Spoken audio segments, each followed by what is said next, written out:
پاکستان کا مطلب کیا؟ لا الہ الا اللہ. پاکستان کا مطلب کیا؟ لا الہ الا اللہ. پاکستان کا مطلب کیا؟ لا الہ. السلام علیکم ناظرین اکرام. امن، عافیت اور دین و دنیا میں ترقی اور کامیابی کی بہت سی دعاؤں کے ساتھ میں ہوں آپ کا میزبان یوسف سراج. پروگرام ہے پیغام پاکستان. ہمارے ساتھ تشریف فرما ہے جناب ڈاکٹر محمد حماد لکھوی حافظہ اللہ تعالی. آپ بخوبی متعارف ہیں آپ سے. آپ ہمارے اس پروگرام کا مستقل حصہ ہیں، مفسر قرآن ہیں، ماہر تعلیم ہیں اور ہماری سماجی اور سیاسی اور معاشی جو صورتحال ہے اس پر ایجوکیشنل اعتبار سے آپ کا تبصرہ آپ سنتے رہتے ہیں یہاں. ڈاکٹر صاحب، آج کا دن بڑا اہم ہے اس حوالے سے بھی کہ ایک طرف تو یعنی مسیحیوں کے لیے ایک اہم دن ہے، وہ اس حوالے سے اپنی ایکٹیویٹیز کر رہے ہیں، تو وہ بھی ہمارا ایک پارٹ ہے پاکستان کا. لیکن یہ دن یعنی چھٹی دو طرح سے، ایک مسیحیوں کے حوالے سے اور ایک قائد اعظم ڈے کے حوالے سے.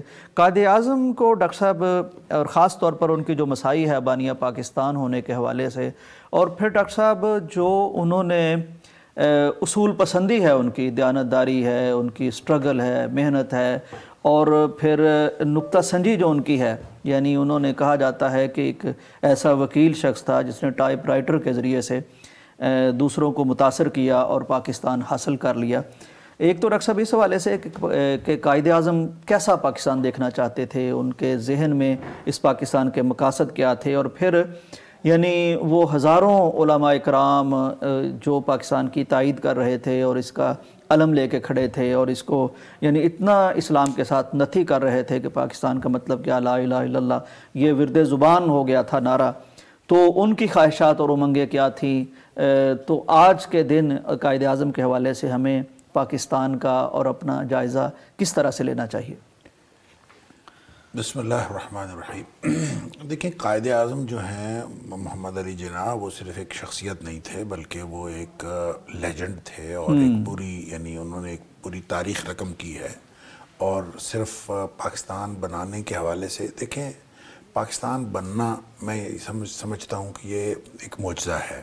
اللہ کی طرف سے یہ رونما ہوا ہے، اور یہ معجزے رونما ہوتے ہیں ان لوگوں کے ہاتھوں پر. یعنی جب ہم یہ معجزہ ہم کوئی اصطلاحی طور پر نہیں کہہ رہے کہ وہ جو جس کا تعلق مطلب ایک غیر یقینی واقعہ ہے، ایک ایسی انہونی سی ایک غیر یقینی سا واقعہ ہوا ہے.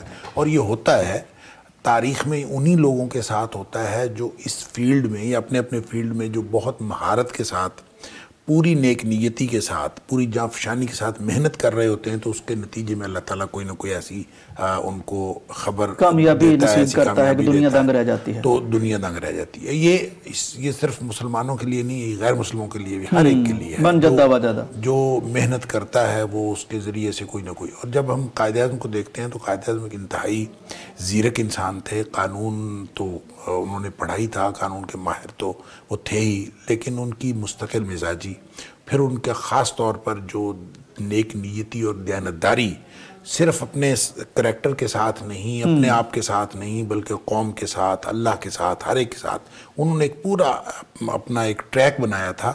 اور پھر جا کے یہ یعنی انہوں نے ایک جد و جہد اور محنت کی ہے، اور اس کے ذریعے سے اللہ تعالیٰ نے قائد اعظم یہ پاکستان ہمیں دیا. تو قائد اعظم کو جب ہم اس طرح یاد کرتے ہیں تو میرا خیال ہے ان اصولوں کو یاد کرنا چاہیے. ان جو شخصیت، ان کی شخصیت کے جو نمایاں پہلو ہیں وہ دیکھنے چاہیے، اور خاص طور پہ نوجوانوں کو قائد اعظم کے اس کردار کو دیکھنے کی بڑی ضرورت ہے کہ کس طرح کے مستقل مزاج اور ڈٹرمینیشن رکھنے والے لوگ جو ہیں وہ بالآخر کامیاب ہوتے ہیں. یہ نوجوانوں کو بتانا ضروری ہے. اور جب ہم قائد اعظم کی بات کرتے ہیں تو خاص طور پہ وہ قانون کے ماہر تھے، قانون سے، تعلیم سے ان کو بڑی محبت تھی. پھر وہ نظم و ضبط اور اصول ڈسپلن کی جو ہے وہ پابندی کرنا چاہتے تھے، اور نوجوانوں سے ان کو بڑی امیدیں تھیں. پاکستان کیسا چاہتے تھے وہ اس کو اسلام کی تجربہ گاہ، وہ کئی دفعہ کہہ چکے ان کی تقریروں کے کوٹیشنز موجود ہیں کہ وہ اسلام کی تجربہ گاہ، یعنی جہاں اسلام پریکٹیکل صورت میں امپلیمنٹ کیا جائے، وہ ایسا پاکستان چاہتے تھے، اور دنیا کو دکھایا جائے کہ یہ ہوتا ہے اسلام. تو وہ انہوں نے اپنے طور پہ جو انہوں نے کرنا تھا وہ کر دیا. ان کو یہ شومی قسمت سے زیادہ وقت نہیں ملا ان کو، اور وہ امپلیمنٹ نہیں کر سکے، لیکن پاکستان بہرحال بن گیا. وہ کن حالات میں وہ اس دنیا سے چلے گئے. ڈاکٹر صاحب اس میں بھی یعنی ان کی شخصیت کے جب ہم پہلوؤں کو دیکھتے ہیں، آپ بھی ان کا تذکرہ فرما رہے ہیں، تو ان کی جو بیماری ہے کس طرح انہوں نے اس کو بھی چھپا کے رکھا اور اپنے یعنی مقصد پر اور ہدف پر فوکس رکھا. اس کی وجہ یہ ہے نا، اس کی وجہ یہ ہے کہ جو لیڈر اور قائد ہوتا ہے نا، وہ اگر اپنی کوئی کمزوری اپنی قوم کے اوپر ظاہر کر دے تو وہ تو پوری ڈیمورلائز ہو جاتی ہے پوری. ڈاکٹر صاحب یہ بھی کہتے ہیں نا کہ اگر انگریز کو پتہ چل جاتا کہ یہ 1-2 سال کے مہمان ہے تو شاید وہ اس طرح نہ ان کی بات مانتے، وہ انتظار کرتے تھوڑا. لیکن بہرحال اللہ کے کام جو ہیں وہ اللہ نے کرنے ہوتے ہیں، اور اللہ تعالیٰ نے کس سے کام لینا ہے یہ اللہ کو معلوم ہے. بالکل. لیکن وہ لوگ جو مستقل مزاجی کے ساتھ اور پوری نیک نیتی اور دیانتداری کے ساتھ، دیکھیں پتہ کیا ہے، ایک ہوتا ہے بہت باصلاحیت ہونا اور ایک ہوتا ہے نیک نیت ہونا. اچھا، بہت زیادہ باصلاحیت آدمی نہ بھی ہو، نیک نیت ہو تو کام چل جاتا ہے. اور اگر کوئی بہت زیادہ باصلاحیت ہو لیکن بدنیت ہو تو پھر کام نہیں چلتا. اور یہ خاص طور پہ قیادت کے حوالے سے جب آپ دیکھتے ہیں تو کوئی شخص اگر بدنیت ہو اور اس کے اندر جتنی مرضی صلاحیتیں ہوں، اس کا جو ہے پھر وہ فائدہ نہیں ہوتا، ہمیشہ نقصان ہوتا ہے. تو قائد اعظم کے اندر اللہ تعالیٰ نے یہ دونوں صلاحیتیں رکھی تھیں کہ وہ نیک نیت بھی تھے اور باصلاحیت بھی تھے، اور پھر اس کا نتیجہ جو ہے. اور ڈاکٹر صاحب یعنی علامہ اقبال نے خط لکھے کہ آپ آئیے، قیادت فرمائیے، اور پھر سب کا ان پر متفق ہو جانا، یہ بھی بہت بڑا کرشمہ ہے نا جی. دیکھیں یہ سارا کچھ میں یہی کہتا ہوں کہ نوَلِّهِ مَا تَوَلَّىٰ والی بات ہے کہ جب جس طرف لوگ ایک آدمی چلتا ہے، محنت کرتا ہے اور نیک نیتی کے ساتھ چل رہا ہوتا ہے تو اللہ تعالیٰ سارے اسباب و وسائل فراہم کر دیتا ہے اور وہ چیزیں اس طرح کی ہو جاتی ہیں. لہٰذا بہت ساری چیزیں اگر آپ پاکستان موومنٹ کو دیکھیں اور اس کے بیک گراؤنڈ میں دیکھیں، اور بہت ساری چیزیں ایسی ہیں جس میں قائد اعظم کا ذاتی طور پر کوئی کردار نہیں ہے، لیکن چیزیں بنتی قائد اعظم کی لیڈرشپ میں آ گئیں. اور پھر دیکھیں قائد اعظم تو ابتداً کانگریس میں تھے اور بعد ازاں جو ہے وہ مسلم لیگ میں آئے، اور یہ سارا کچھ آہستہ آہستہ اللہ تعالیٰ نے ان کی لیڈرشپ میں دینا تھا. ان کے ذریعے سے اللہ تعالیٰ نے پاکستان کا مقدمہ جو ہے وہ جتوانا تھا اور وہ پھر بالآخر پاکستان بنا. تو میں یہ سمجھتا ہوں کہ یہ اللہ کا کرم ہے کہ اللہ تعالیٰ نے ان کے ذریعے سے یہ کام لیا، یہ ان کا کریڈٹ ہے، اور اللہ تعالیٰ جس کو چاہتا ہے کریڈٹ دیتا ہے.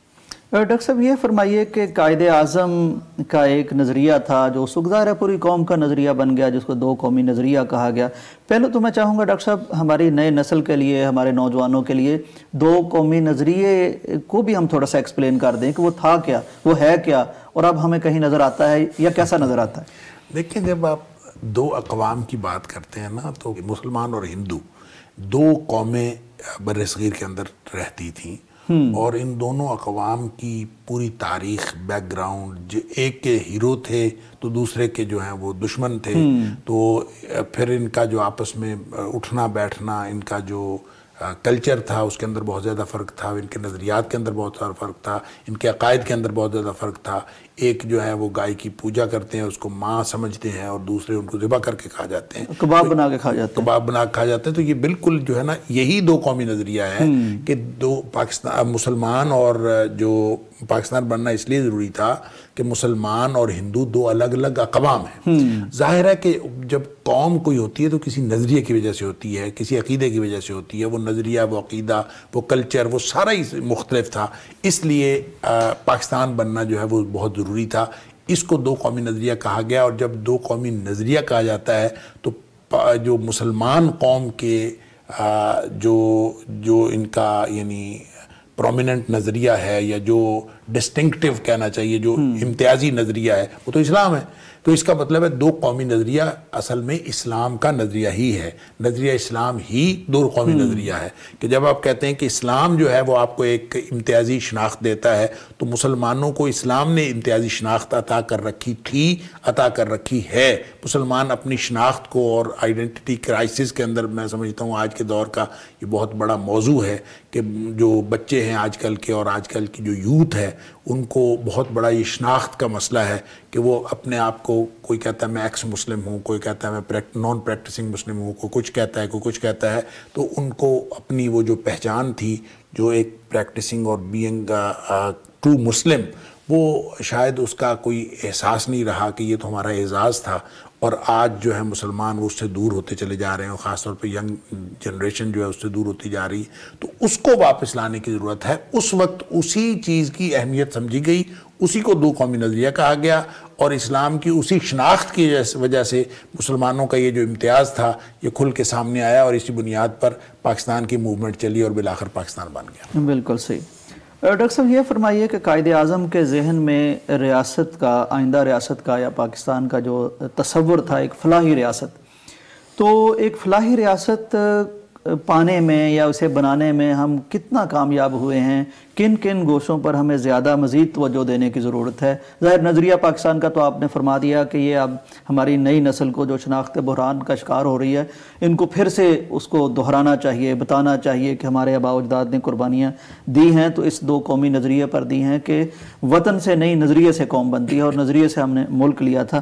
فلاحی ریاست بنانے میں ہمیں کیا مزید کرنا چاہیے؟ دیکھیں مزید کیا، مجھے تو لگتا ہے کہ ہم نے شاید کوئی پہلا قدم بھی فلاحی ریاست بنانے کے لیے نہیں لیا۔ فلاحی ریاست جب ہم کہتے ہیں تو اسلامی جمہوریہ پاکستان ہے جو اگر یہ فلاحی ریاست بنے گا، فلاح کا تصور کیا ہے؟ اسلام میں فلاح کا کیا تصور ہے؟ فی الدنیا حسنہ وفی الآخرۃ حسنہ۔ بالکل۔ جب تک آپ اس فلاحی تصور کے تحت ریاست کو استوار نہیں کرتے، اس وقت تک آپ اس ریاست کو فلاحی ریاست نہیں کہہ سکتے۔ لہٰذا فلاحی ریاست ہمیشہ جب آپ فلاحی ریاست مغرب کے نقطہ نظر سے کہتے ہیں تو وہ اور چیز ہے، جب آپ اسلام کے نقطہ نظر سے فلاحی ریاست کہتے ہیں تو اسلام میں فلاح کا تصور بالکل واضح ہے۔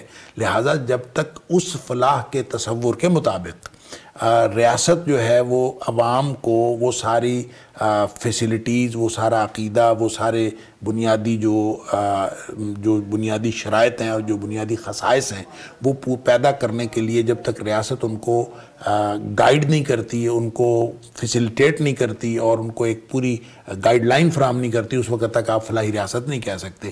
لہٰذا پاکستان کے اندر جب ہم دیکھتے ہیں تو ایسے لگتا ہے کہ 76-77 سال سے جتنا بھی عرصہ ہو گیا پاکستان بنے ہوئے، مجھے یوں لگتا ہے کہ پاکستان میں تو عوام کو بس چھوڑ دیا گیا ہے، یعنی ہواؤں کے اور جو طوفانوں کے رحم و کرم پر، اور جو ریاست ہے ریاست کے جو یعنی ذمہ داران ہیں، اب ہم ان کو حکمران کہیں گے، تو حکومتیں جتنی آئی ہیں ہر حکمران نے یا حکومتی پارٹیوں نے وہ اپنی فلاح تو دیکھی ہے، کبھی عوام کی فلاح شاید کسی نے دیکھی نہیں ہے۔ اگر عوام کی فلاح کے پروگرام کے اوپر پاکستانی حکومتیں چلی ہوتیں اور یہ ریاست جو ہے اس کی صورتحال یہ نہ ہوتی جو آج کل ہے، عوام الناس جو ہیں وہ سارے کے سارے، یعنی آپ دیکھیں تو صحیح، پاکستان کا سب سے بڑا مسئلہ اس وقت یہ ہے کہ سسٹم ہی کولیپس کر گیا۔ یعنی آپ بجائے اس کے کہ اس سسٹم کو اس طرح بہتر بناتے کہ اسلام کے اس فلاحی نظریے کے مطابق اس کو استوار کرتے، ہم نے اس سسٹم کو آہستہ آہستہ with the passage of time, اس سسٹم جو ہم نے اگرچہ اسلام کا فلاحی تصور کے مطابق وہ سسٹم نہیں بھی تھا، لیکن اس سسٹم کو بھی ہم نے خراب کر لیا جس طرح کا سسٹم ہمارے پاس موجود تھا۔ یعنی شروع والے جو چند سال تھے بہت کرائسس کے سال تھے، ہم سنبھلے، اور بہت میں سمجھتا ہوں کہ اس میں جتنے لوگوں کا بھی کردار ہے، اس میں وہاں اس وقت کے حکمرانوں کا کردار ہے، بیوروکریسی کا کردار ہے، تاجروں کا کردار، تاجروں کا بہت بڑا کردار ہے۔ تو جن لوگوں نے پاکستان کو سنبھالا دیا، نیا پاکستان تھا اور اس وقت بہت سارے خدشات تھے، آہستہ آہستہ چیزیں سنبھلی، لیکن یہ سنبھل کر چاہیے تو یہ تھا کہ درست ٹریک پہ چل پڑتی، نہیں چلیں، اور ہم اس کو فلاحی ریاست بنانے کی بجائے ہم اس ریاست کو ایک کامیاب ریاست کے ہی ٹریکس پہ قائم نہیں رکھ سکے۔ یہ بہت بڑا ایک یعنی المیہ ہے جو ہمارے ساتھ ہوا ہے، اور اس میں ایسا نہیں ہے کہ پاکستان کے اندر اب تک نہیں ہوا تو اب ہو نہیں سکتا، اب بھی ہو سکتا ہے بشرطے کہ ہماری ترجیحات بدل جائیں۔ بالکل صحیح۔ ناظرین، 60 تک پاکستان دنیا میں ترقی کرنے والا ایک مثالی ملک تھا۔ چائنا ہمیں آ کے دیکھا کرتا تھا، یہ عرب ممالک ہمیں آ کے دیکھا کرتے تھے کہ یہ کس طرح ترقی کر رہے ہیں، پھر شاید پٹڑی سے ہم اترے۔ بہرحال پاکستان بطور ریاست آج بھی مضبوط ہے، مستحکم ہے، اس کا دفاع مضبوط ہے، کسی کو میلی آنکھ سے اسے دیکھنے کی جرت نہیں ہے، لیکن ایک فلاحی ریاست کے طور پر عوام کے لیے بہت کچھ کرنا باقی ہے۔ ظاہر ہے وہ ڈاکٹر صاحب نے جیسے فرمایا کہ اس حوالے سے ہماری ذمہ داری دوہری ہو جاتی ہے۔ اگر دنیاوی طور پر ہم فلاحی ریاست دیکھیں تو وہ صرف دنیا کی بیٹرمنٹ چاہے گی، لیکن ہم آخرت کی بہتری بھی چاہیں گے تو اس طرف سفر کرنا بہت ضروری ہے۔ میرا خیال ہے قائد اعظم کے خواب پورے کرنے کے حوالے سے اس دن کے موقع پر ہمیں تجدید عہد کرنا چاہیے، تجدید عزم کرنا چاہیے۔ بریک کا وقت ہے، واپس آتے ہیں۔ پاکستان کا مطلب کیا؟ لا الہ الا اللہ۔ پاکستان کا مطلب کیا؟ لا الہ الا اللہ۔ پاکستان کا مطلب کیا؟ لا الہ پاکستان کا مطلب کیا؟ لا الہ الا اللہ۔ پاکستان کا مطلب کیا؟ لا الہ الا اللہ۔ پاکستان کا مطلب کیا؟ لا الہ۔ ناظرین ویلکم بیک ٹو پیغام پاکستان۔ ڈاکٹر صاحب، ہماری اگلی خبر امریکہ کے پاکستان کے بارے میں تاثرات کے متعلق ہے۔ دو طرح کی خبریں اس میں شامل ہیں۔ پہلی اس کا حصہ یہ ہے کہ امریکی اخبار ہے شکاگو ٹریبیون، اس میں ایک لکھنے والے ہیں معروف ملٹری ایڈوائزر جان روزنبرگ۔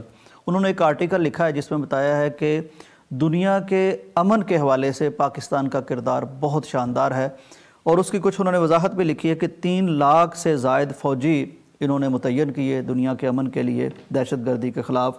سالانہ $2 ارب انسداد دہشت گردی کے آپریشنز پر خرچ کیے ہیں، اور 541 دہشت گرد ان کا صفایا کیا ہے، ان کا خاتمہ کیا ہے۔ 153 فوجی جوان جو ہیں انہوں نے اس جنگ میں دنیا کے امن کی خاطر نذرانہ پیش کیا ہے۔ $153 ارب کا نقصان برداشت کیا ہے۔ تو انہوں نے پاکستان کا کہا ہے کہ عالمی امن کے حوالے سے دہشت گردی کے خلاف اگر دنیا کو جنگ لڑنا چاہتی ہے تو پاکستان کا کردار اس میں نظر انداز نہیں کیا جا سکتا۔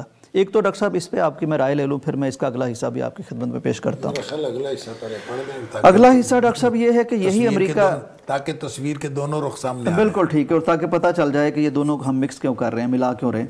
ایک طرف ڈاکٹر صاحب یہ چھپ رہا ہے، آرٹیکل چھپ رہا ہے پاکستان کی خدمات، اس کا ٹریک ریکارڈ اور اس کا معاشی، اس نے جتنا بوجھ برداشت کیا، جتنے شہداء اس نے حاصل کیے۔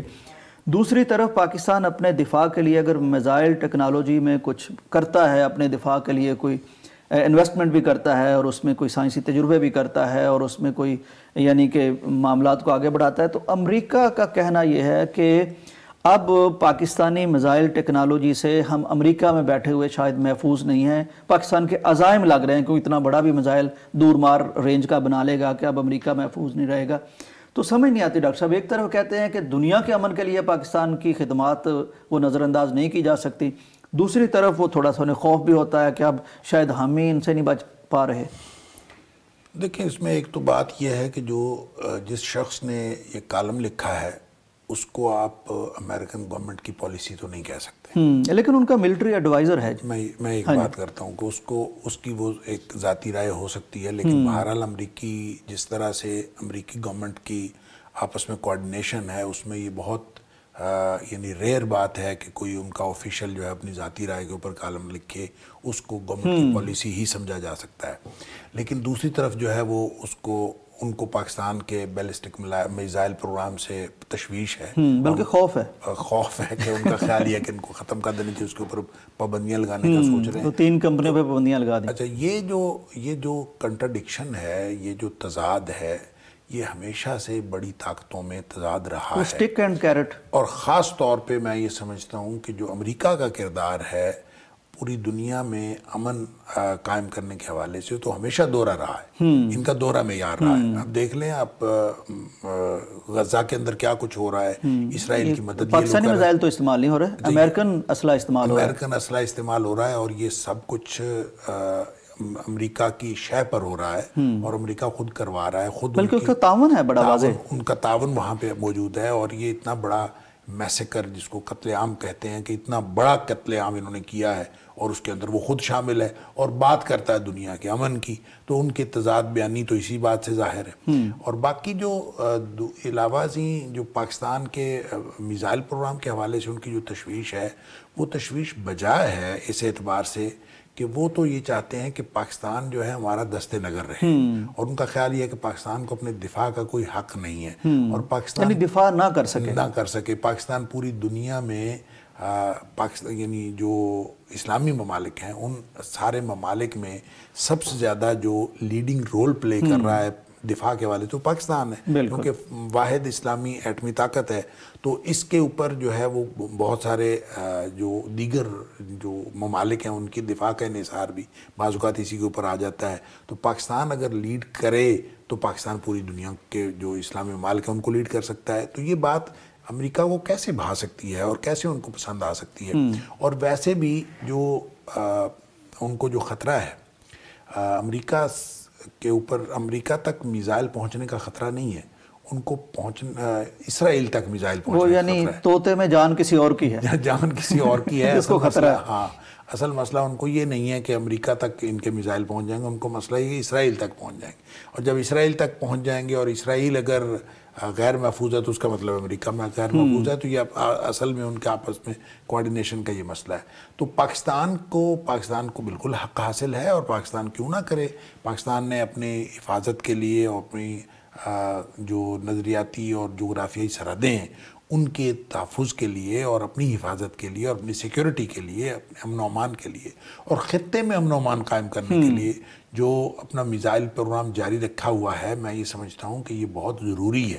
شرعی طور پر بھی بہت ضروری ہے. جو قرآن نے کہا وَأَعِدُّوا لَهُم مَّا اسْتَطَعْتُم مِّن قُوَّةٍ وَمِن رِّبَاطِ الْخَيْلِ، کہ اپنے جو ہے گھوڑے تیار رکھو، اپنی چیزیں. گھوڑے آج کل کے گھوڑے یہی ہیں، اور جنگ کی جو جتنے بھی انسٹرومنٹس ہو سکتے ہیں ان کو تیار رکھو. یعنی بیلنس ہونا چاہیے، توازن ہونا چاہیے. اور یہ اس لیے ضروری ہیں کہ قرآن کہتا ہے تُرْهِبُونَ بِهِ عَدُوَّ اللَّهِ وَعَدُوَّكُمْ، اس کے ذریعے سے اللہ کے دشمن اور تمہارے دشمن جو ہیں وہ ڈر کے دبک کے بیٹھے رہتے ہیں. تو لیکن یہ ڈر کے بول بھی رہے ہیں، یہ ڈر کے بول بھی رہے ہیں. اور یہ جو ان کا ڈر ہے یہ بالکل جینون ہے اس اعتبار سے کہ ان کو یہ خطرہ محسوس ہو رہا ہے کہ پاکستان جب محفوظ ہو جائے گا تو پھر پاکستان کے کیا امت مسلمہ کے خلاف جہاں کہیں سازش ہوتی ہے تو پاکستان اس سازش کا جواب دینے کے لیے تیار ہو جائے گا.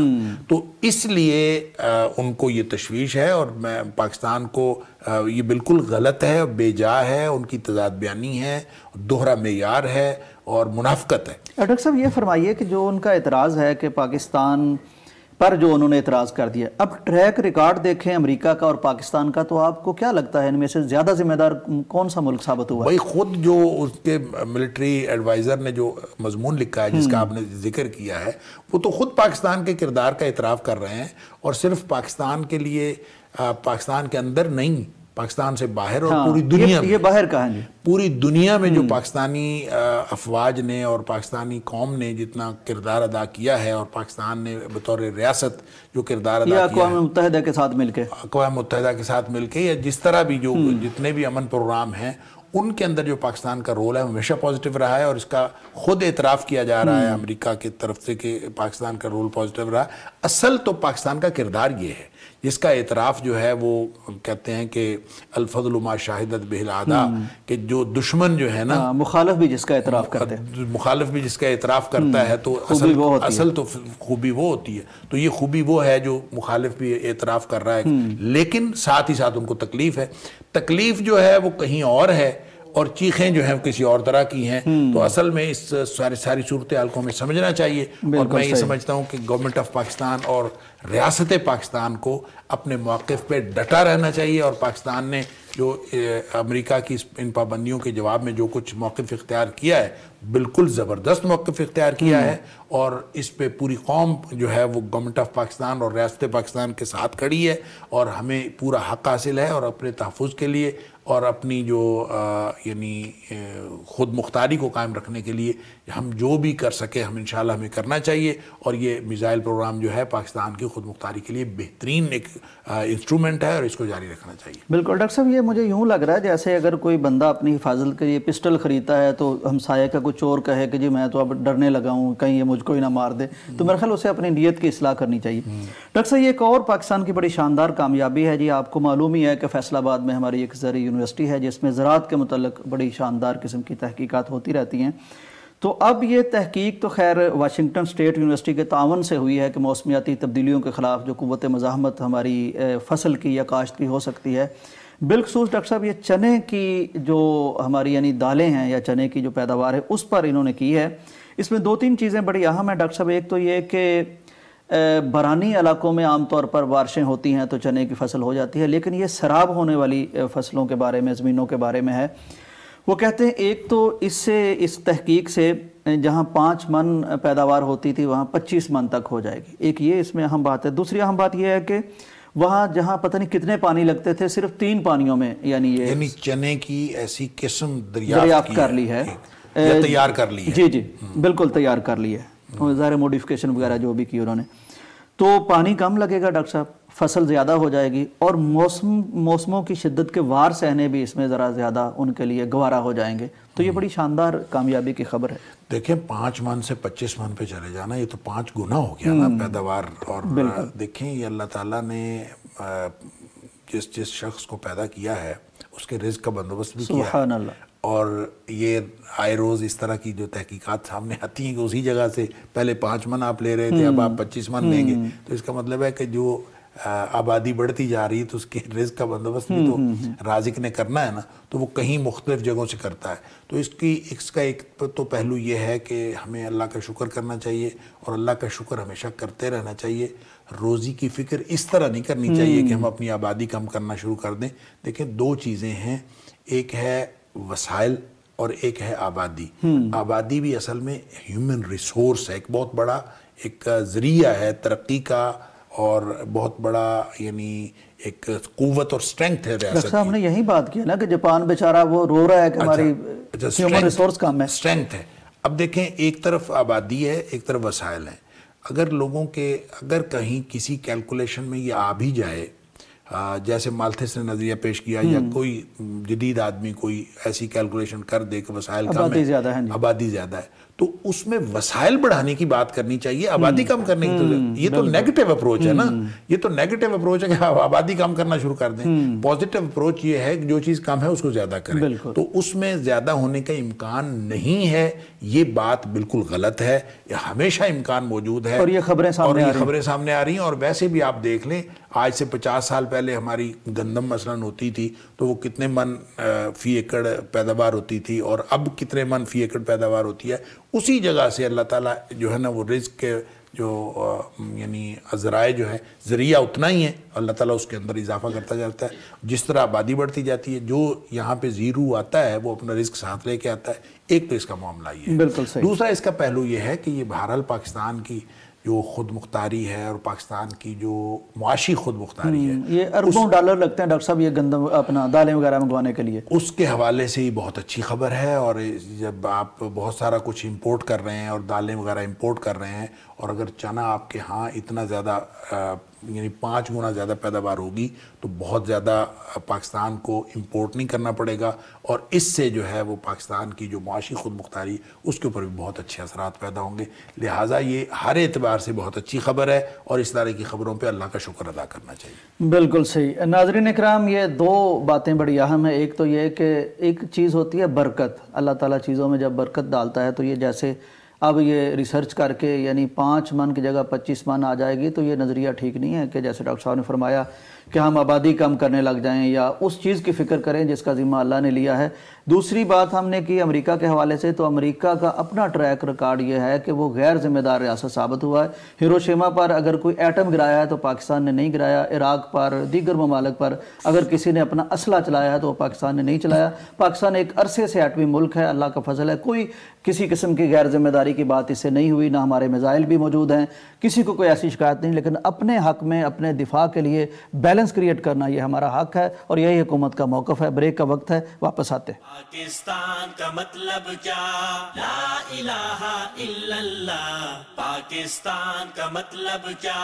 لا الہ الا اللہ۔ پاکستان کا مطلب کیا؟ لا الہ پاکستان کا مطلب کیا؟ لا الہ الا اللہ۔ پاکستان کا مطلب کیا؟ لا الہ الا اللہ۔ پاکستان کا مطلب کیا؟ لا الہ۔ ناظرین ویلکم بیک ٹو پیغام پاکستان۔ ڈاکٹر صاحب، خبریں آتی رہتی ہیں، مختلف کرنٹ افیئرز کی خبریں، تمام یعنی ہر طرح کے معاشروں میں ہر طرح کی چیزیں، لیکن اس وقت بڑی یعنی کچھ دل کو ہوتا ہے کہ جب ہم یہ اس طرح کی خبریں سنتے ہیں کہ قانون ہمارا تھا، معاملہ ہمارا تھا، قرآن ہمارا تھا، اسلام ہمارا تھا، لیکن ہمیں اس کی یاد دہانی کوئی ایسا شخص کروا رہا ہے جو مسلمان نہیں ہے۔ تو وہ بڑا عجیب لگتا ہے کہ یعنی ہم نے دنیا کو کچھ بتانا تھا اسلام کے بارے میں تو ہم اتنے یعنی اس سے غافل ہو جائیں کہ لوگ ہمیں سمجھانے لگے. یہ کیس ہے ڈاکٹر صاحب مقبوضہ کشمیر میں ایک عدالتی فیصلے میں ہندو جج جسٹس ونود چٹرجی ان کے پاس ایک کیس آیا. یعنی ایک بیٹی کو بہن کو انہوں نے حصہ نہیں دیا تھا, وہ بیچاری کیس لڑتے لڑتے اللہ کے پاس چلی گئی, پھر اس کا بیٹا اس کی پیروی کرتا رہا. تو بالآخر جب اس جج کے پاس کیس آیا تو اس نے کہا کہ تم کیسے مسلمان ہو کہ تم یعنی مسلمان ہونے کا دعویٰ بھی بین السطور, یعنی اس کی جو بات ہے کہ مسلمان ہونے کا دعویٰ بھی کرتے اور تمہیں سورہ نساء کی وہ آیت 11 نہیں یاد کہ جس میں واضح طور پر اس میں وراثت کی تقسیم بتائی گئی ہے, تو اس کے مطابق تمہیں خود ہی کر لینا چاہیے, لیکن تم عدالتوں میں دھکے کھاتے پھر رہے ہو. 23 کنال زمین تھی ڈاکٹر صاحب, تو یہ بہرحال اس نے یعنی فیصلہ تو کر دیا, لیکن ساتھ یہ تنبیہ بھی کی کہ تمہارے سورہ نساء میں یہ چیز موجود ہے, یعنی کہ ہندو جج کو بھی پتہ ہے, ہم شاید اسے بھول گئے. ایک بڑی اہم بات ڈاکٹر صاحب اس نے اور کی, اس نے کہا کہ یعنی مردوں کا حصہ اسلام نے دگنا رکھا ہے کیونکہ عورتوں کی کفالت مردوں کے ذمہ ہوتی ہے. یہ بھی ایک ہندو جج ہمیں بتا رہا ہے, اور بہت سے مسلمان اس پہ اعتراض کرتے ہیں کہ یہ حصہ کم زیادہ کیوں ہے. تو کیسا لگا ڈاکٹر صاحب آپ کو یہ خبر بھی اور اس پہ تبصرہ بھی جائی صاحب کا؟ دیکھیں بات جو آپ نے یہ پہلو زیادہ اجاگر کیا نا کہ انہوں نے ایک ہندو جج نے قرآن کا ریفرنس دیا اور اس نے فیصلہ کیا, لیکن جب وہ مسلمانوں کے باہمی معاملات کا فیصلہ کر رہا تھا تو اس کو قرآن کے مطابق ہی کرنا چاہیے تھا. تو جج جو بھی ہو, اب ظاہر ہے اس کو فیصلہ تو اسلام کی تعلیمات کے مطابق مسلم پرسنل لا وہاں جو استعمال اور جب آپ اسلام کی تعلیمات کے مطابق کریں گے تو پھر قرآن کا ریفرنس تو آئے گا. تو اس نے اس طرح قرآن کا ریفرنس دے دیا اور اس کی تھوڑی وضاحت بھی بہت اچھے طریقے سے کر دی. تو میرے خیال میں یہ ایک تو اسلام کی حقانیت اور اسلام کا جو قانون وراثت ہے اس کا جو لاجیکل ہونا یہ پوری دنیا پر واضح ہوتا ہے اس سے کہ وہ لوگ یعنی آپ کا خیال یہ ہے کہ لوگ اسی بات پر اڑے رہتے ہیں کہ بیٹی کا حصہ جو ہے وہ آدھا کیوں ہے اور بیٹے کا حصہ جو ہے وہ ڈبل کیوں ہے. ہمیں یہی سمجھ نہیں آتی. اور اس نے ایک ہندو جج نے سمجھا دیا کہ اس لیے کہ مرد کے اوپر کفالت کی ذمہ داری ہوتی ہے. اسلام نے عورت کے اوپر تو کوئی ذمہ داری رکھی ہی نہیں. تو جب ساری ذمہ داری ہے ہی مرد کے اوپر, چاہے وہ بیٹا ہے تو اس نے ماں کو بھی سنبھالنا ہے, اس نے بہنوں کو بھی سنبھالنا ہے, اس نے بیٹیوں کو بھی سنبھالنا ہے, جو بھی مرد کی اس پوزیشن ہے اس نے عورت کی کفالت کی ذمہ داری مرد کے اوپر ہے. اچھا, جب اس طرح ہے تو مجھے یوں لگتا ہے کہ عورت کو جو حصہ دیا گیا ہے نصف, وہ بھی زائد ہی محسوس ہوتا ہے. یعنی انعام ہے ایک اللہ کا, انعام ہے اللہ تعالیٰ کا, وگرنہ تو اس کے اوپر ذمہ داری تو ہے نہیں, اور بغیر ذمہ داری کو اس کو دیا ہے, اور ساری ذمہ داری مرد کے اوپر ہے, اور اس کو صرف ڈبل یعنی صرف ڈبل دے کے ذمہ داری ساری اس کے اوپر ڈالی گئی, اور عورت کو آدھا دے کے اس کے اوپر کوئی ذمہ داری نہیں ڈالی گئی. تو اس کو بہرحال سمجھنے کی ضرورت ہے, اور یہ بہت اچھی لاجک اس نے پیش کی. کہنے کی بات یہ ہے کہ مسلمانوں کے قانون وراثت کو آپ پوری دنیا میں اگر قانون وراثت کا آپ جائزہ لیں تو دیکھیں نا, بہت ساری جگہوں پہ 50-50 ہو جاتا ہے. کہیں میاں بیوی جو آپس میں مسئلہ ہوتا ہے تو ان کا بھی 50-50 کر دیتے ہیں, کہیں کوئی قانون ہے, کہیں کوئی قانون. ڈر سے ڈاکٹر صاحب مغرب میں آئی طلاق دینی بڑی مشکل ہو. ہاں جی, اور جتنا زبردست قانون نے وراثت اسلام نے دیا ہے, یہ لاجیکل بھی ہے, انسانوں کے جو مسائل ہیں اس کو زیادہ حل کرنے والا بھی ہے, اور منصفانہ بھی ہے, فطرت کے بھی قریب تر ہے, اور منصفانہ بھی ہے. یہ ساری خصوصیات اس کے اندر پائی جاتی ہیں بشرطے کہ ہم اس کو قبول کریں. لیکن مسئلہ تو یہ ہے کہ ہمارے ہاں یہ قانون وراثت تو موجود ہے لیکن وراثت کوئی نہیں دیتا. وراثت لوگوں نے دبائی ہوئی ہے, اور اب آج بھی اگر پاکستان میں آپ سروے کریں تو 10-20% سے زیادہ لوگ نہیں ہیں جو بہنوں کو بیٹیوں کو جو ہے پورا حصہ دیتے ہوں, اور باقی لوگ جو ہیں وہ اول تو دیتے ہی نہیں, اگر دیتے بھی ہیں تو ویسے ہی کچھ نہ کچھ دے دیتے ہیں. وہ کہتے ہیں جی ہم ایک ٹرک جو ہے وہ جہیز کا دے دیں گے, ہم یہ کر دیں گے, فلاں دے دی, اس کا گویا حصہ. یعنی وہ تحائف بھی گننا شروع کر دیتے ہیں. تحائف گننا چاہتے ہیں, اور تحائف کے مد میں دینے کے بعد وہ سمجھتے ہیں کہ یہ کھاتا ادھر سے کلیئر ہو گیا, اب اس کو وراثت میں حصہ نہیں دینا. تو اس طرح سے مختلف ہیلے بہانوں سے بہنوں بیٹیوں کا جو ہے وراثت کا حق مارا جاتا ہے. تو قرآن میں تو اصول موجود ہیں بشرطے کہ ہم اس کے اوپر عمل کریں. تو یہ ایک یاد دہانی ہے, ایک خبر چونکہ پوری دنیا میں وائرل ہوئی تو یہ گویا مسلمانوں کو یاد دہانی بھی ہے کہ اپنا قرآن جو پڑھتے ہو تو اس پر عمل بھی کر لو, اور بہنوں بیٹیوں کو حصہ بھی دے لو. ڈاکٹر صاحب میں نے کہیں سنا تھا کہ ہماری اسمبلی میں، پاکستانی اسمبلی میں بھی اس طرح کا ایک واقعہ پیش آیا تھا، تو آپ کے بزرگوں نے، شاید مولانا معین الدین لکھوی رحمہ اللہ نے بھی اس طرح کی کوئی بات کی تھی، کوئی ہے یاد آپ کو؟ وہ دیت کا معاملہ تھا. وہ دیت کا معاملہ تھا کہ دیت جو ہے وہ عورت کی آدھی کیوں ہے، تو اس پر خواتین جو ہیں وہ شور مچا رہی تھیں.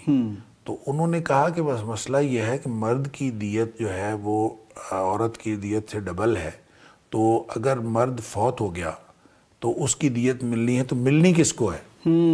ملنی تو خاتون کو ہے نا. تو یعنی بینیفیشری تو خاتون ہے. بالکل. اور اگر عورت جو ہے وہ اس کی دیت ملنی ہے تو مرد کو ملنی ہے. یعنی حق تو مرد کا مارا جا رہا ہے. تو حق مرد کا مارا جا رہا ہے. تو یہ مطلب بینیفیشری تو خاتون ہے.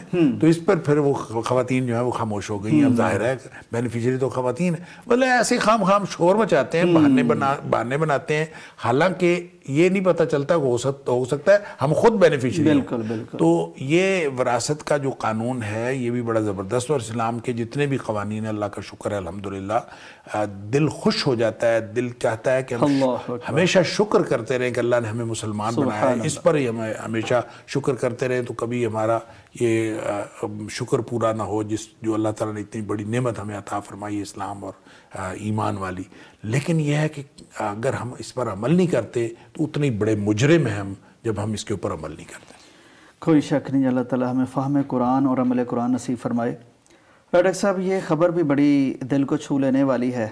یعنی ایک ایسی سرزمین جو ساری دنیا اگنور کر کے اسے بیٹھی ہوئی ہے، اور وہاں ایک ایمان کاشت ہو رہا ہے، اور شہادتیں ہو رہی ہیں، اور خون پیش ہو رہا ہے، اور پاکیزہ خون، اور وہ ڈٹے ہوئے ہیں. فلسطین کی خبر ہے ڈاکٹر صاحب، 72 سالہ خاتون ہیں، حلیمہ ان کا نام ہے.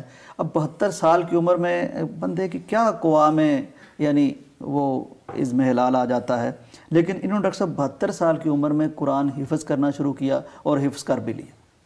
کتنی یعنی دل خوش کرنے والی خبر ہے، اور کتنے سبق ہے اس میں ڈاکٹر صاحب ہمارے لیے.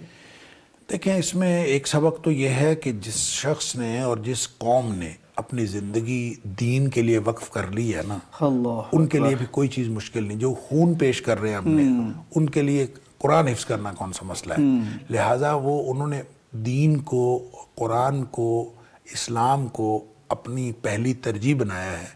لہٰذا وہ اس کے لیے اوپر جو ہے اپنی جانیں پیش کر رہے ہیں، اور اللہ تعالیٰ ان کی جانوں کو قبول فرمائے، ان کا جانوں کا نذرانہ قبول فرمائے، ان کی شہادتیں قبول فرمائے. اور امتحان تو ہم سب کا ہے. پہلے بھی ہم نے کئی دفعہ یہ بات کی کہ وہ تو شہادتیں پیش کر کے انشاءاللہ اللہ کے ہاں سرخرو ہو رہے ہیں، لیکن امتحان تو باقی سارے مسلمانوں کا ہے. ہم جو بیٹھے تماشا دیکھ رہے ہیں، ہم کل اللہ کو کیا جواب دیں گے. باقی رہی بات کہ جب دین ہی پہلی ترجیح ہے، تو جو لوگ زندہ بچ جانے والے ہیں یا جو اس جد و جہد کے اندر اس طرح سے شریک نہیں ہیں، وہ بھی اپنے آپ کو کسی نہ کسی طور جو ہے وہ اسلامی تعلیمات کے ساتھ، قرآنی تعلیمات کے ساتھ جڑے ہوئے ہیں. اور اس کی ایک مثال یہ ہے کہ اس نے 72 سالہ خاتون ہے، اس نے دیکھا ہوگا کہ ٹھیک ہے میری جتنی زندگی ہے میں اس کو قرآن کے اوپر لگا دوں، اور قرآن پھر حفظ کر بھی لیا. اور قرآن جو ہے وہ خود ایک معجزہ ہے. نبی اکرم صلی اللہ علیہ وسلم نے فرمایا کہ باقی انبیاء کو مختلف قسم کے معجزے عطا ہوتے رہے، اور مجھے جو معجزہ عطا ہوا وہ یہ قرآن ہے جو اللہ تعالیٰ نے میری طرف وحی کیا. تو اس لیے یہ جو معجزہ ہے چونکہ اس لیے ہوتا ہے کہ انبیاء کی ایک طاقت ہوتی ہے معجزہ، کہ تاکہ اس کے ذریعے سے لوگ جو ہیں وہ ایمان کی طرف راغب ہوں. تو چونکہ نبی پاک صلی اللہ علیہ وسلم کو یہ علمی معجزہ اور زندہ، یہ قیامت تک کے لیے زندہ ہے، تو اس لیے نبی پاک صلی اللہ علیہ وسلم فرماتے ہیں میں اللہ سے امید رکھتا ہوں کہ قیامت والے دن جو میرے پیروکار ہوں گے وہ سب سے زیادہ ہوں گے، کیونکہ یہ ہدایت کا ایک سرچشمہ ہمیشہ کے لیے موجود ہے. اچھا یہ اس اعتبار سے بھی معجزہ ہے کہ جب آپ اس کو حفظ کرتے ہیں تو یہ اس کے لیے آسان ہو جاتا ہے. جو اس کو حفظ کرنا چاہتا ہے یہ اس کے لیے آسان ہو جاتا ہے.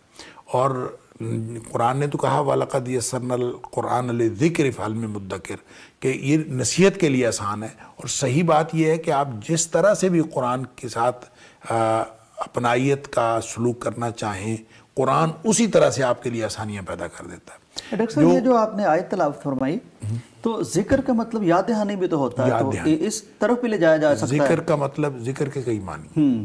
ذکر کا معنی نصیحت بھی ہے، ذکر کا معنی یاد دہانی بھی ہے، ذکر کا معنی تذکرہ بھی ہے. بالکل. تذکرہ بھی ہے کہ آپ نے قرآن کو ہمیشہ اپنے تذکروں کا، اپنی زندگی کا، اور صحیح بات یہ ہے کہ مجھے یوں لگتا ہے کہ ذکر کا سب سے جو موضوع ترجمہ ہے اور موضوع معنی ہے وہ یہ ہے کہ انسان کی زندگی میں وہ داخل ہو جائے تاکہ وہ ایک خود انسان مجسم یاد دہانی بن جائے، اس طرح سے قرآن۔ اچھا، قرآن کے بارے میں میں جو بات کرنے لگا تھا کہ اساتذہ جو حفظ کے اساتذہ ہیں ان سے ہم نے یہ بات سنی ہے، وہ کہتے ہیں کہ جو 5 پارے ہیں نا، 5 پارے ایک باٹم لائن ہے، ٹھیک، کہ اگر آپ نا 5 پارے محنت کر کے حفظ کر لیتے ہیں نا تو اس کے بعد قرآن اپنا آپ کے اوپر جو ہے نا کھول دیتا ہے۔ واہ، یعنی حفظ بہت آسان ہو جائے، بہت آسان ہو جاتا ہے۔ پہلے 5 پارے آپ کے لیے مشکل ہوتے ہیں، اور اگر آپ لگے رہتے ہیں اور اس پوری ڈیڈیکیشن کے ساتھ شیطان کو شکست دے جاتے ہیں، ہاں، تو اس کے بعد قرآن اپنا آپ کھول دیتا ہے اور اس کے بعد آپ کے لیے آسان ہو جاتے ہیں۔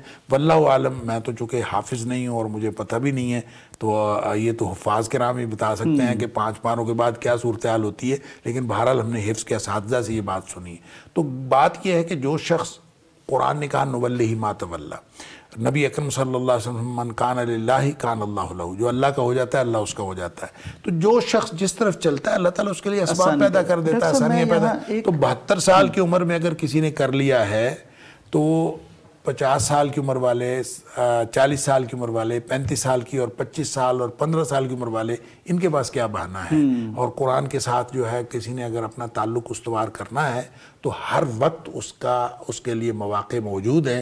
ہم خود اس موقع کو ضائع کر رہے ہیں، چاہے عمر کا کوئی بھی حصہ ہے۔ بالکل ڈاکٹر صاحب، میں چاہتا ہوں کہ اس موقع پر وہ لوگ جو ریٹائرڈ ہو جاتے ہیں مختلف اپنی ملازمتوں سے، اور ان کی زندگی کئی طرح مشکل ہو جاتی ہے ڈاکٹر صاحب، ایک تو وہ ریٹائر ہوتے ہیں، گھر بیٹھے رہتے ہیں، وہ کوئی کام نہیں ہے، دوست ملنے والے نہیں ہیں، اور بعض دفعہ مشکل یوں ہوتی ہے کہ وہ کئی ماتحت پہلے ہوتے تھے نیچے، وہ بھی نہیں ہیں، کئی دفعہ گھر والے بھی تنگ ہو جاتے ہیں۔ تو ڈاکٹر صاحب، کیا انہیں نہیں اس موقع پر ہمیں نصیحت کرنی چاہیے کہ وہ قرآن کے ساتھ جڑیں تو زندگی ان کی آخر میں، اگر انہوں نے حفظ کر لیا ہے تو وہ ریٹائرڈ لوگ دیکھیں، میرے ایک دوست جو ہیں وہ ریٹائر ہوئے، اور ریٹائر ہونے کے بعد انہوں نے ادھر ادھر جو ہے وہ مختلف جگہوں پہ نوکریوں کے لیے سی وی ڈراپ کیے، یا شاید ان کو آفرز ہوئیں، تو مشورہ بھی مجھ سے کرتے تھے، کسی اور سبجیکٹ کے تھے، اسلامک اسٹڈیز نہیں تھی، کوئی سائنس کا سبجیکٹ۔ ٹھیک، میں نے ان سے کہا، میں نے کہا یار زندگی آپ نے گزار لی، ساری زندگی نوکری کر لی، اب آپ کو پینشن بھی مل رہی ہے، تو اب آپ اپنی باقی کی زندگی قرآن کے لیے لگا دیں، آپ اللہ کے دین کے لیے لگا دیں، اور آپ کیوں باقی پھر ساری زندگی نوکری کرتے گزار دیں؟ اچھا، ان کی سمجھ میں ہی بات آ گئی، ماشاءاللہ۔ اب وہ جو ہے نا کبھی کبھی فون پہ بات ہوتی ہے، میں پوچھتا ہوں، کہتا ہے جی میں نے تو تمہاری بات پہ عمل کر لیا ہے، میں بس نماز پڑھتا ہوں، قرآن پڑھتا ہوں، اور بس اس طرح سے زندگی گزر رہی ہے۔ تو قرآن کے ارد گرد زندگی گزر رہی ہے الحمدللہ۔ تو جو شخص ریٹائر ہو جاتا ہے اس کو تو چاہیے کہ وہ اس نے جو جد و جہد کرنی تھی دنیا کے لیے وہ کر لی، اب اس کی باقی جو زندگی ہے وہ تو دے دے دین کے لیے، اور خالص آخرت اپنی بنانے کے لیے اس کو دے دے، تو اس سے دنیا میں اس کو نقصان کوئی نہیں ہوگا۔ یعنی یہ نہیں ہے کہ اس سے دنیا میں نقصان ہوگا، اس کو دنیا میں بھی اس کا فائدہ ہوگا، لیکن انشاءاللہ آخرت سیکیور ہو جائے گی۔ صرف آخرت کو مد نظر رکھ کے باقی کی زندگی لمحہ لمحہ، کہ یہ بونس اللہ تعالیٰ نے دیا ہوا ہے، اس لمحے لمحے کو قیمتی بنانا چاہیے۔ بالکل صحیح ڈاکٹر صاحب، اس کے ساتھ ہی ہمارے آج کے پروگرام کا وقت ختم ہوتا ہے۔ ناظرین اکرام، یہ ریٹائرڈ زندگی یہ اللہ کا تحفہ سمجھنا چاہیے۔ جب آپ کی ذمہ داریاں ادا ہو گئی ہیں، آپ کی پینشن آ رہی ہے، یا آپ کے بچے جوان ہو گئے ہیں، تو وقت ہی وقت ہے، بجائے اس کے کہ وہ اس طرح کا وقت آپ دوسروں پر، یعنی وہ کہا جاتا ہے نا کہ مسلط ہو کے گزارنے کی کوشش کریں۔ آپ اپنی ایک روٹین سیٹ کریں، قرآن کے ساتھ تفسیر پڑھ لیں، حفظ کر لیں، اور اس طرح کے بنیں گے تو پھر انشاءاللہ گھروں میں برکت بھی آئے گی، اور ہماری اخروی زندگی، یہ ایک سنہری موقع ہمارے پاس ہو سکتا ہے اگر ہم اسے استعمال کریں۔ اجازت دیجیے، اللہ حافظ۔ پاکستان کا مطلب کیا؟ لا الہ الا اللہ۔ پاکستان کا مطلب کیا؟ لا الہ الا اللہ۔